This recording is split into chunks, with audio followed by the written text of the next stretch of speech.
Israeli Prime Minister Benjamin Netanyahu said his country would continue its objectives of eliminating Hamas, freeing hostages held by a militant group, and preventing any future attack in Israel similar to the one that occurred on October 7th. A spokesperson for Israel's military called on international organizations to use every tool at their disposal to gain access to the hostages still being kept by Palestinian militants to ensure they were receiving proper medical care. As the truce was extended, some smoke could be seen rising over Gaza, but it was unclear what the source for the smoke was. At a plaza dubbed Hostages Square in Tel Aviv, people were hopeful after Israel and Hamas agreed to extend their ceasefire for 2 days, raising the prospect of further exchanges of militant-held hostages for Palestinians imprisoned by Israel and a longer halt to the deadliest and most destructive war. Relatives of a 12-year-old and a 16-year-old were released from Hamas captivity were happy to be reunited with them, but underlined the fate of the remaining hostages who remain in captivity in Gaza.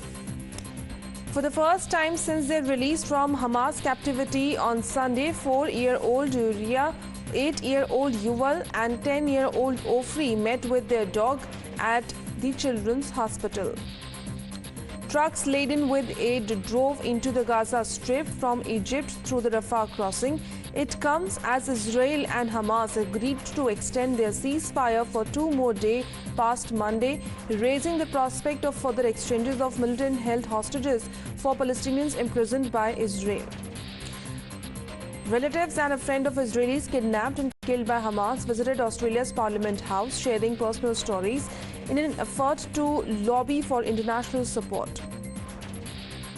Lebanese Foreign Minister said that in his estimation, Hezbollah has no intention to initiate an all-out war with Israel, but escalation could come from the Israeli side.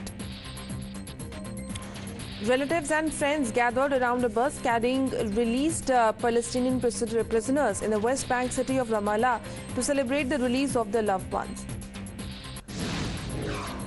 U.S. Secretary of State Antony Blinken will return this week to the Middle East as the U.S. hopes to find a way to extend a ceasefire in Gaza and get more hostages released. Palestinians who were injured in Gaza have been receiving treatment in Egypt as aid and people cross the Rafah border. For the first time in nearly 2 months, Shira Havron can breathe a sigh of relief. 6 of her 7 relatives taken hostage by Hamas have returned to Israel. In Gaza City, the temporary ceasefire between Israel and Hamas has brought a glimpse of normality for those who have remained in the northern city. 11 Israeli women and kids freed by Hamas entered Israel a night after more than 7 weeks in captivity in Gaza in the 4th swap under the original 4-day truce. Ukraine's president said that a heavy snowstorm has claimed the lives of 5 persons and injured 19 in the Odessa region.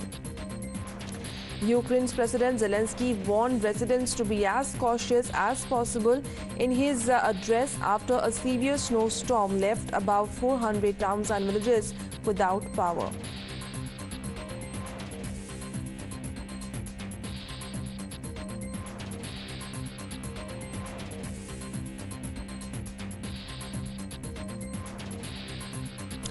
A court has extended the detention of Wall Street Journal reporter Evan until January 30th. He was arrested on espionage charges. NATO Secretary General Jens Stoltenberg said that Ukraine needs to finish the war with Russia before joining the military alliance. Grain thunders into rail cars and trucks zip around the storage facility in central Ukraine, a place that growing numbers of companies turned as they struggle to export their food to people facing hunger around the world. A large explosion occurred late in one of Russia's main tank factories in the Ural city. The emergency ministry said it resulted from a fire which it claimed to have extinguished. Candidates opened their campaigns for Indonesia's presidential election, which is shaping up as a 3-way race among a former Special Forces general who has lost twice before and 2 former governors. The 3 presidential hopefuls have vowed a peaceful race. UNSC has condemned the missile launch that North Korea claims placed a military reconnaissance satellite into orbit. South Korea looked to strengthen their bid to host the 2030 World Expo in Paris with an event featuring former UN Secretary General Ban Ki-moon. NATO Secretary General Jens Stoltenberg welcomed the extension of the ceasefire between Israel and Hamas. US Secretary of State Antony Blinken met with Norway's Foreign Minister Espen Barth at NATO headquarters in Brussels. Blinken is attending Ukraine-focused meetings and in Brussels and North Macedonia, where foreign ministers from NATO and the Organization for Peace and Security in Europe are gathering. Antony Blinken met with Foreign Minister of Turkey at NATO headquarters in Brussels. Blinken said that they are focused on numerous issues, including the crisis in Gaza, Russia's aggression in Ukraine, and Sweden's entry into NATO.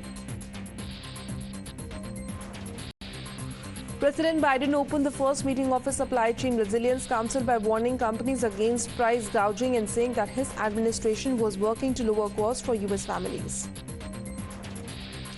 United Nations Secretary General Antonio Guterres says his recent trip to Antarctica underlines the need for world leaders at the COP28 Environmental Conference in Dubai to quickly work to reduce global warming.